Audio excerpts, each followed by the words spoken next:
la capacité de l'extrême droite à mobiliser, mais probablement sur des modes qui ne seront pas, par exemple, la mobilisation fasciste de type paramilitaire que l'on a pu connaître. Je conclurai, parce que je dis été non, je n'exclus pas, vous l'avez compris, qu'il puisse y avoir, qu'il y ait d'ailleurs déjà en cours, des processus qui puissent conduire à l'instauration d'états d'exception dans des sociétés en crise. Je n'en vois pas les formes, mais parce que je ne suis pas devin, moi j'ai eu la bêtise un jour de casser ma boule de cristal et puis depuis je vois trouble. Mais j'en vois au moins un certain nombre de conditions qui pourraient en favoriser l'émergence. J'en citerai 5 qui sont plus ou moins liées, mais qui peuvent parfaitement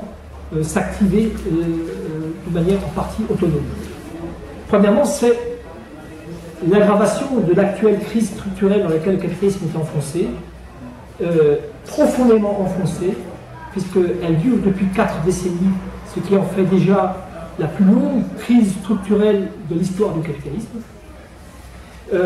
Pour l'instant, les politiques néolibérales ont permis très largement à la bourgeoisie de tirer son épingle du jeu, moyennant évidemment un durcissement constant des conditions d'emploi, de travail, de rémunération, d'existence du salariat. Si la crise s'approfondissait, il faudrait encore durcir cela, et ça ne pourrait probablement plus se faire en maintenant le cadre démocratique et même plus largement le cadre juridique qui ont pu être maintenus jusqu'à présent. Et même à l'intérieur de ce cadre, on voit les atteintes qui sont déjà en marche pour Tiesta. Deuxième élément qui pourrait conduire au même résultat, c'est surtout si ça se produisait, et ça se produirait nécessairement dans certaines mesures en conjonction avec l'élément précédent, un renouveau de la combativité prolétarienne. En particulier, si tout le mouvement actuellement enclenché de globalisation conduit à une certaine homogénéisation des conditions d'existence du prolétariat sur le plan mondial, toutes les conditions seront réunies pour qu'une certaine dynamique conflictuelle prolétarienne reparte sur ce plan. Ça placerait évidemment la bourgeoisie sur le plan mondial ainsi que ses différentes déclinaisons continentales et nationales en situation de devoir sans doute durcir le ton, elle aussi. Troisième élément, cette fois-ci, ce serait non pas une activation de la contradiction entre ceux d'en haut et ceux d'en bas, une activation de la contradiction entre ceux d'en haut, c'est-à-dire c'est la classique perspective d'un durcissement des conflits inter-impérialistes, qui prendrait cette fois-ci la forme d'un conflit intercontinentaux, c'est-à-dire les différents pôles continentaux du capitalisme contemporain, pôle européen, pôle nord-américain,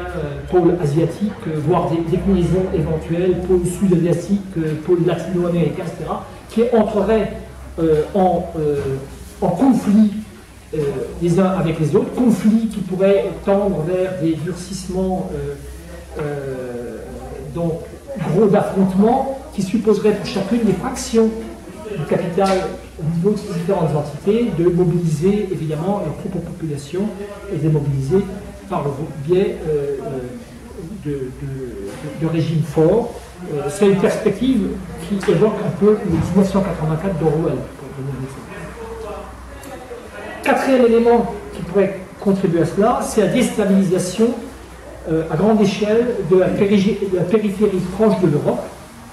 c'est-à-dire l'Afrique du Nord, le Proche-Orient, éventuellement l'Europe orientale, sous forme par exemple de guerre civile, d'afflux massif de réfugiés,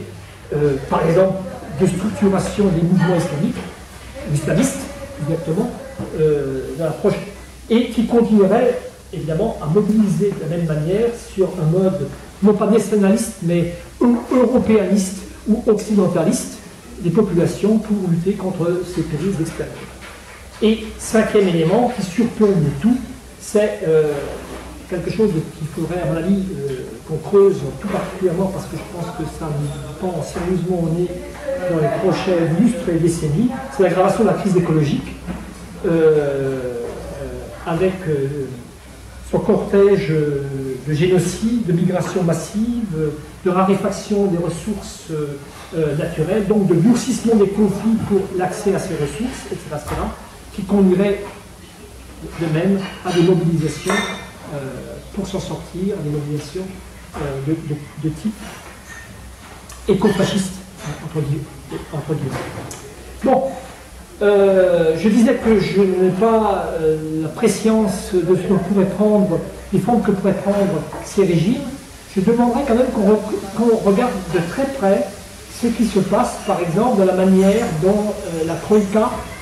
aujourd'hui en Europe, administre les potions amères d'austérité dans des États comme le Portugal et tout particulièrement la Grèce, et la manière dont, sinon un État d'exception, du moins des États d'exception, avec un I minuscule, s'y sont développés, c'est-à-dire comment on a, par exemple, à plusieurs reprises en Grèce, délibérément violé la constitution grecque pour prendre des mesures dictées par la Troïka dans le cas de ces mémorandums. Ça donne une préfiguration de ce que pourrait être l'établissement d'État, E majuscule, d'exception en Europe, mais on voit bien, quoi qu'il en soit, que ce seraient des processus qui seraient impulsés dans le cadre d'un État national, mais par le haut, selon un processus qui, encore une fois, n'évoquerait absolument pas ce qu'on a connu dans les années 20 ou 30 à l'intérieur du fascisme.